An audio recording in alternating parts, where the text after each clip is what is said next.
Hello students, स्वागत आप सभी का आपके अपने YouTube channel smart study classes पर। तो आज की वीडियो बहुत ज़्यादा धमाकेदार है और बहुत ज़्यादा डिमांडेबल है। आप सभी के बहुत ज़्यादा कमेंट्स आ रहे थे कि सर नवंबर से हमें किस टाइम टेबल को फॉलो करना है, इसके ऊपर वीडियो बना दो। वीडियो को पूरा देखना, बिल्कुल भी स्किप मत करना, क्योंकि ये वीडियो बहुत ही ज़्यादा इंपॉर्टेंट है। लेकिन वीडियो स्टार्ट करने से पहले मैं आप सभी को एक मोटिवेशनल थॉट सुनाना चाहूँगा और उम्मीद करता हूँ आप सभी को वो पसंद आएगा।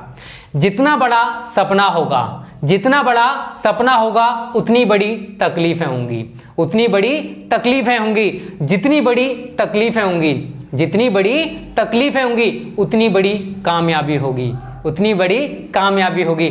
तो हम ड्रीम्स तो बहुत बड़े बड़े सोच लेते हैं, मुझे जिंदगी में ये करना है, ये बनना है, लेकिन कभी सोचा है कि उनके लिए हमें कितनी मेहनत करनी पड़ती है? नहीं ना। आप सभी ने भी टारगेट सोच रखा है कि मुझे 90% लाना है, मुझे 85% लाना है, मुझे 80% लेके आना है। क्या आप उसके अकॉर्डिंग मेहनत कर रहे हो? खुद अपने आप से पूछ कर देखो कि आपने जो सपना देखा है क्या आप उसके अकॉर्डिंग चल रहे हो? 90% लाना कोई बच्चों का खेल है?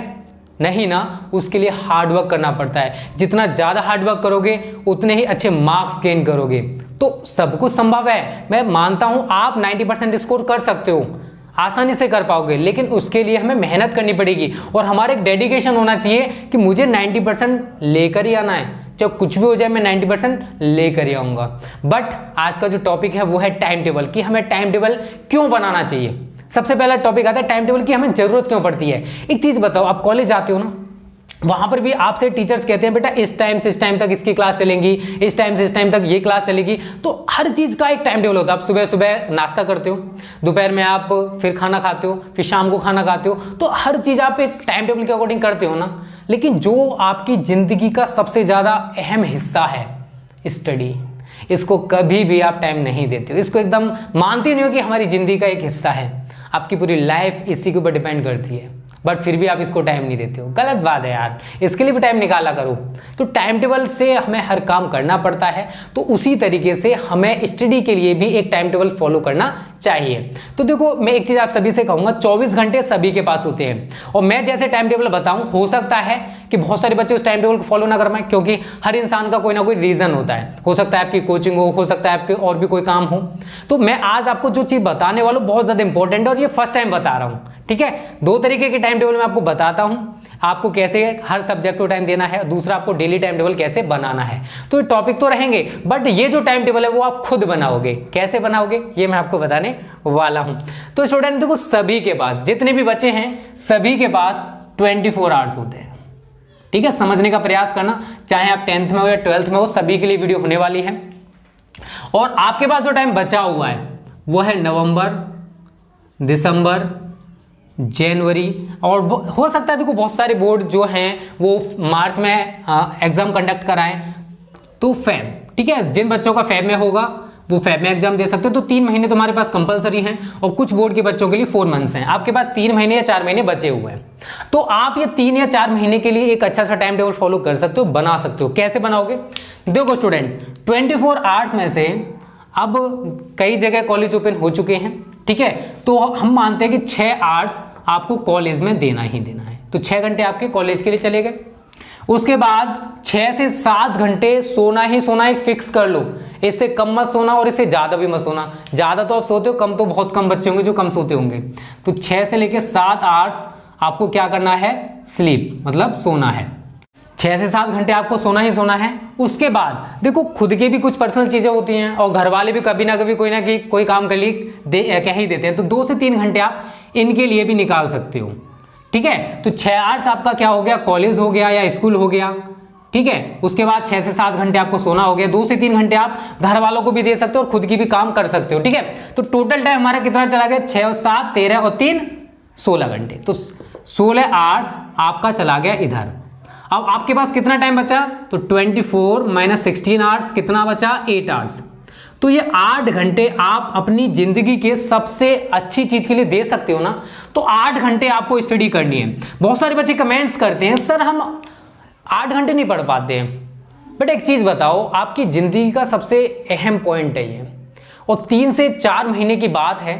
अगर ये 3 से 4 महीने आप स्टडी कर लोगे अच्छे तरीके से तो कुछ हो जाएगा? नहीं ना। तो मेहनत तो करनी होगी। 6 से लेकर 7 घंटे, 7 से 8 घंटे तो बेटा आपको पढ़ना होगा। अगर 90% चाहिए या 85% जितना आपका सपना है, जो आपने सोच लिया है, उसके लिए आपको इतना टाइम तो देना होगा।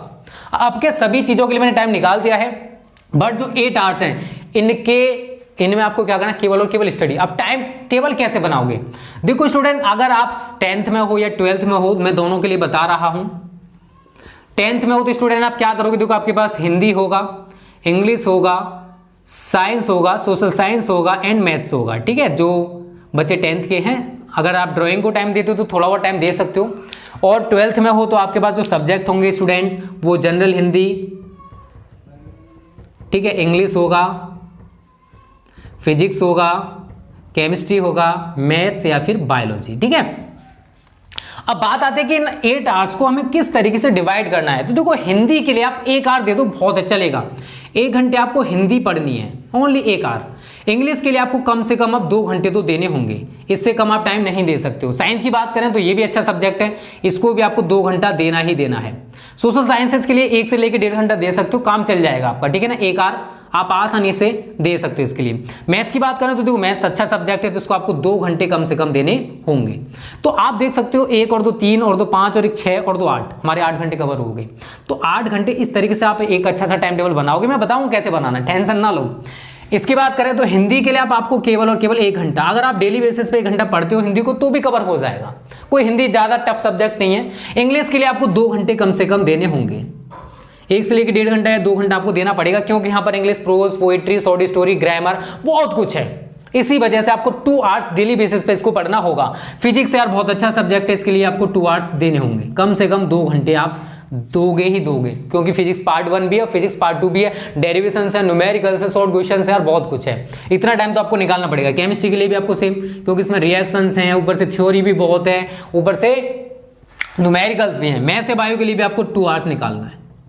तो ये तो हो गया कि हमें किस सब्जेक्ट को कितना टाइम देना है। तो यहाँ पर आप देख रहे हो 8 से लेकर 9 घंटा आपका निकल के आ रहा है। ठीक है, 8 से 9 आवर, ये देखो 3-4 महीने की बात है, आपको ये फॉलो करना पड़ेगा। अब देखो, मैं जो टाइम टेबल बता रहा हूं, हो सकता है बहुत सारे बच्चों की समझ में आ जाए और बहुत सारे बच्चे उस टाइम पे बिजी होंगे। एक चीज मैं आप सभी से कहना चाहूंगा, देखो जितना टाइम आप मॉर्निंग में पढ़ सकते हो, पढ़ने का प्रयास करो। सुबह जितनी जल्दी हो सके उठने का प्रयास करो। देखो यार, नींद तो आती है, उसको तो त्यागना पड़ेगा।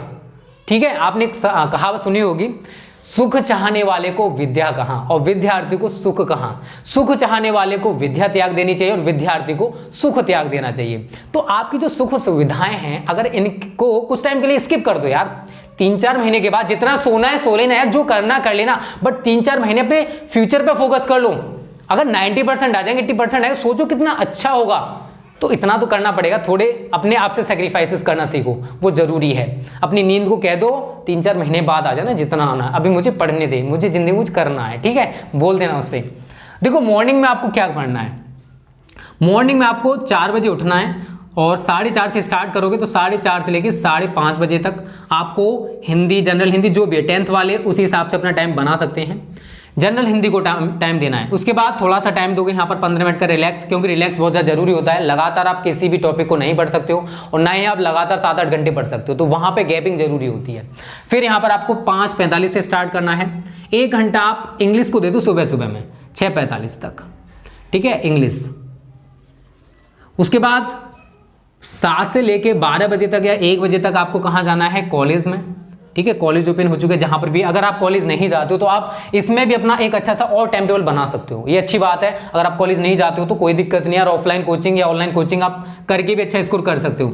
उसके बाद आपको नून में, आफ्टरनून आप 1 बजे से 3 बजे तक, देखो यहाँ पर आपको उस सब्जेक्ट को टाइम देना है, क्योंकि यार दोपहर में सोने का मन करता है, बहुत सारी चीजें ऐसी होती हैं, शोर शराबा भी बहुत होता है, तो यहाँ पर हमें उस सब्जेक्ट को टाइम देना है जो सब्जेक्ट याद करने वाला नहीं है, वो है मैथ्स। तो यहाँ पर आप मैथ्स को टाइम दे सकते हो।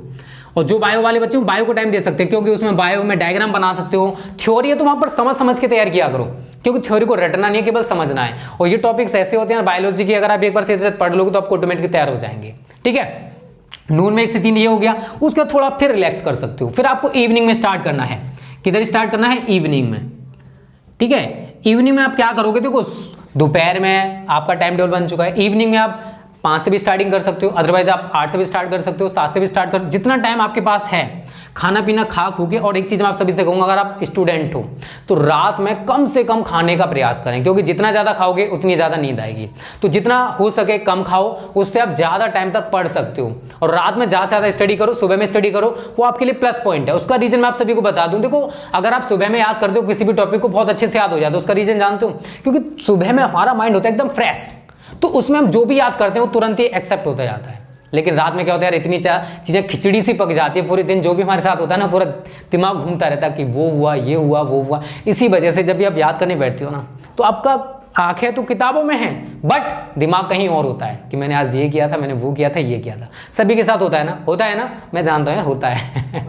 ठीक है, तो इवनिंग में आप 7 से स्टार्ट कर सकते हो अगर करना चाहते हो, तो नहीं तो आप 5 से स्टार्ट कर लो। क्योंकि देखो हमारे हिंदी, इंग्लिश और यहाँ कॉलेज हो गए मैथ्स, तो यहाँ पर आप 5 से स्टार्ट कर लो, थोड़ा ज़्यादा बेटर रहेगा। 5 से लेकर 7 तक आप यहाँ पर फिजिक्स को पढ़ सकते हो। आप अपने स्टडी रूम में चले जाओ जहाँ पर स्टडी करते हो, और घर वालों से बोल दो थोड़ा सा शोर शराबा कम कर दो, मेरे से थोड़ा कम काम कराएं, क्योंकि मुझे अब स्टडी फोकस करना है, टाइम कम बचा हुआ है। ठीक है, उसके बाद यहाँ पर 1 घंटे का स्किप कर सकते हो, खाना पीना खाना थोड़ा बहुत वो कर सकते हो। फिर 8 से 10, ठीक है ना, 8 से 10 यहाँ पर आपको केमिस्ट्री को टाइम देना है, क्योंकि ये सब्जेक्ट ऐसे होते हैं स्टूडेंट जो आपको याद भी करने, प्लस रिएक्शंस भी करनी, प्लस न्यूमेरिकल्स भी करने हैं। तो इन सब्जेक्ट में अगर शोर शराबा ज़्यादा है तो आप वहाँ पर न्यूमेरिकल्स कर सकते हो, रिएक्शंस करके देख सकते हो।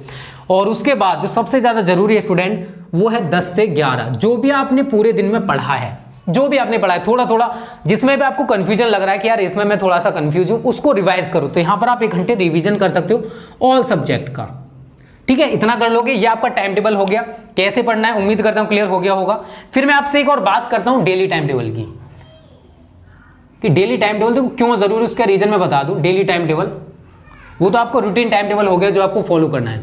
देखो डेली टाइम टेबल इसलिए जरूरी है कि आप जितने सब्जेक्ट पढ़ रहे हो उसमें टॉपिक भी तो पता होना चाहिए। अगर आप इस टाइम टेबल फॉलो करते हो बट अगले दिन फिर उन्हीं टॉपिक्स को उठा लेते हो जो आपने कल याद किए थे, फिर अगले दिन उन्हीं टॉपिक्स को उठा लेते हो, तो ऐसे आप कंफ्यूज हो जाओगे। तो आप क्या करोगे, पहले सारे सब्जेक्ट लिखो, Hindi, English, physics, chemistry, maths या फिर बायो, और सुबह सुबह में 15 मिनट इसके लिए आपको निकालना है। हिंदी में आप सोचो कि मुझे क्या याद करना है, 2 जीवन परिचय मुझे याद करने हैं। आपका ये टारगेट हो गया कि मुझे 2 जीवन परिचय याद करने ही करने हैं, चाहे कुछ भी हो जाए। टाइम मुझे मैंने नहीं मैंने करता कि मेरे को कितना टाइम देना है, बट मैं 2 जीवन परिचय याद करके ही रहूंगा। इंग्लिश की बात करें तो मुझे आज 2 सेंट्रल आइडिया याद करने ही करने हैं, मुझे टाइम से मतलब नहीं है, मैं 2 सेंट्रल आइडिया याद करके ही रहूंगा। फिजिक्स की बात करता हूं तो फिजिक्स में देखो अब आपके पास टाइम कम है, तो आप important questions, practice set and model papers पे ज्यादा फोकस करोगे। तो आपको क्या करना है कि मुझे 2 चैप्टर के इंपॉर्टेंट शॉर्ट क्वेश्चंस तैयार करने हैं, शॉर्ट क्वेश्चंस। तो ये आप डेली बेसिस पर, केमिस्ट्री में आप क्या करोगे, मुझे 2 चैप्टर के न्यूमेरिकल्स करने हैं, ऐसे करके आप डेली बेसिस पर अपने अकॉर्डिंग टाइम टेबल बना सकते हो। मैथ्स में क्या करोगे, यार मुझे पहला चैप्टर है उसकी कुछ एक्सरसाइज कंप्लीट करनी है, उसके इंपॉर्टेंट क्वेश्चंस कंप्लीट करने हैं। बायो में मुझे पहला चैप्टर जो है उसके ऑब्जेक्टिव तैयार करने हैं। तो ऐसे आप डेली बेसिस पर टाइम टेबल बनाओगे, और जो आपने कल याद किया था, जो आपने कल याद किया उसका पहले रिवीजन करो, क्योंकि आपको मेमोराइज्ड होना चाहिए, उसके बाद अगला टॉपिक याद करो। इससे आपकी तैयारी जैसी होगी ना यार, पूछो मत, कयामत आ जाएगी।